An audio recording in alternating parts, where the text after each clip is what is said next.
Bonjour et bienvenue sur le e-learning du concept PUL.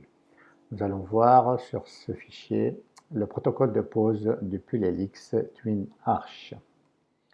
Donc le PUL Helix Twin Arch se pose sur des multi-attaches après avoir aligné les arcades maxillaires et mandibulaires et posé des arcs rigides en stainless steel ou acier en 19-25 minimum au maxillaire et 17-25 minimum à la mandibule. Pour éviter les diastèmes dus à la propulsion, donc il est important de plier les arcs derrière les tubes des molaires, mettre une ligature en 8 de 36 à 46 et mettre une chaînette en haut ou ligature en 8 de 16 à 26. Vous voyez aussi les différents outils que nous avons besoin, à part le système de PUL Twin Arch. Nous avons besoin de la pince à fermer l'hélice, le tournevis pour visser le verrou en haut et la pince à ouvrir l'hélice pour le démontage. Les conseils, bien sûr, pour l'utilisation de cet outil, c'est d'avoir une forte expérience en orthodontie fixe, mais qui attache, bien sûr, et un parfait collage des attaches, les tubes et des braquettes est nécessaire, surtout au niveau des molaires supérieurs et des attaches des canines inférieures. Alors, le protocole de pose, on commence par visser le système supérieur sur l'arc entre la 6 et la 5. Donc, on observait bien la forme de la lumière du verrou. Dévisser l'écrou pour bien dégager la lumière à l'aide du tournevis spécifique. Le présenter du bas vers le haut, puis le redresser horizontalement et le visser sur l'arc. Ensuite, insérer la boucle du système inférieur entre la 3 et la 4. Avant de la fermer, connectez-la avec la partie supérieure pour vérifier le bon réglage.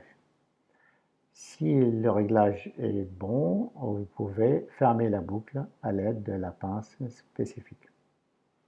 Si le réglage n'est pas bon, faire le réglage avant de fermer la boucle. Connectez les deux parties du système avant ou après la pose du système inférieur selon la grandeur de l'ouverture buccale. Pour augmenter la propulsion, il y a deux options.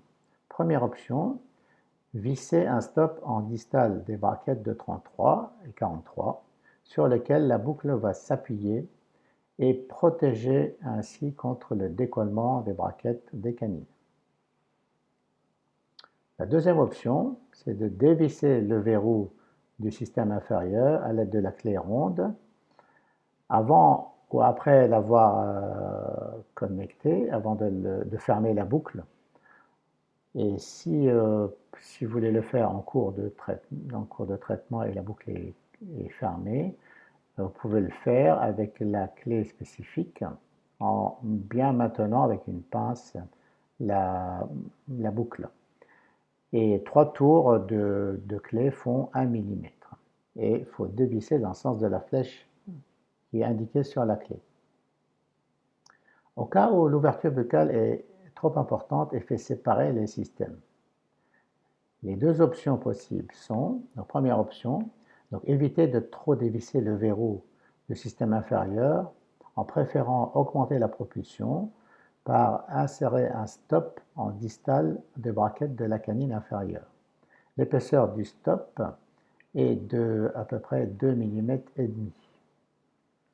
De cette façon, ça évite de trop raccourcir la tige mâle de la partie inférieure. La deuxième option, c'est de retirer les braquettes des 34-44, 35 et 45, ou seulement les 34-44.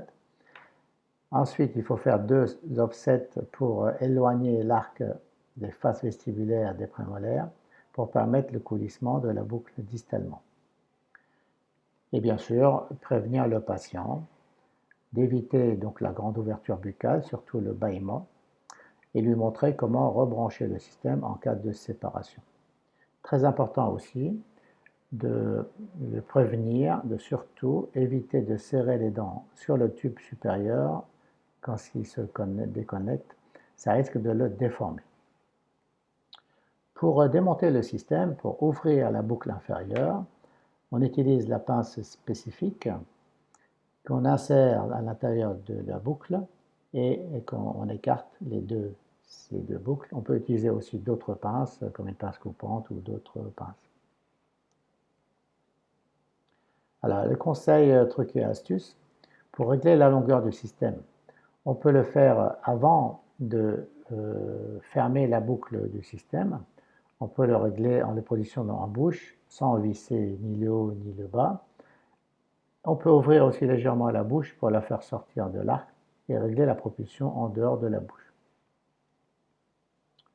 En cas de forte propulsion, et pour réduire de 1 ou 2 mm la propulsion, on peut aussi augmenter la courbure de la tige mandibulaire de 1-2 mm maximum.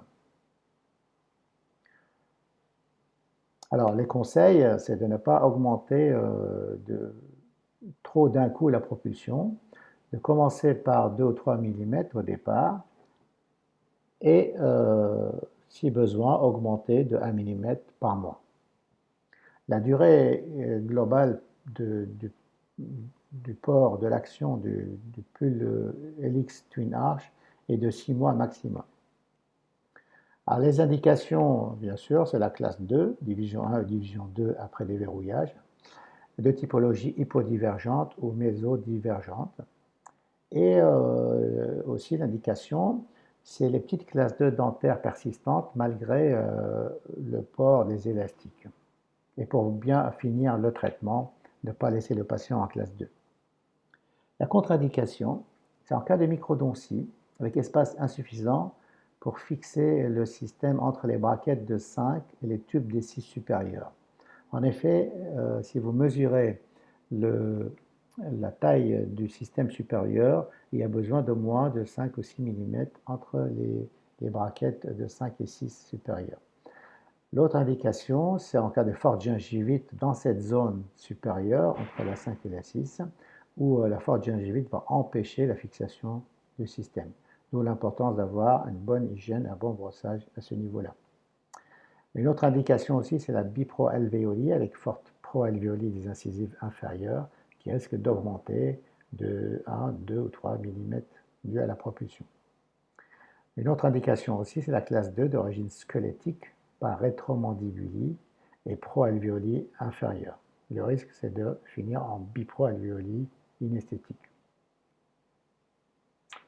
Donc voilà, vous pouvez, si vous utilisez le pull, vous pouvez partager avec le club pull et tous les participants, avec leur expérience, et parler le même langage. Pour cela, pour adhérer, vous pouvez envoyer un email au club pull plus subscribe@googlegroups.com et sur Facebook en recherchant Study Group Club Pull.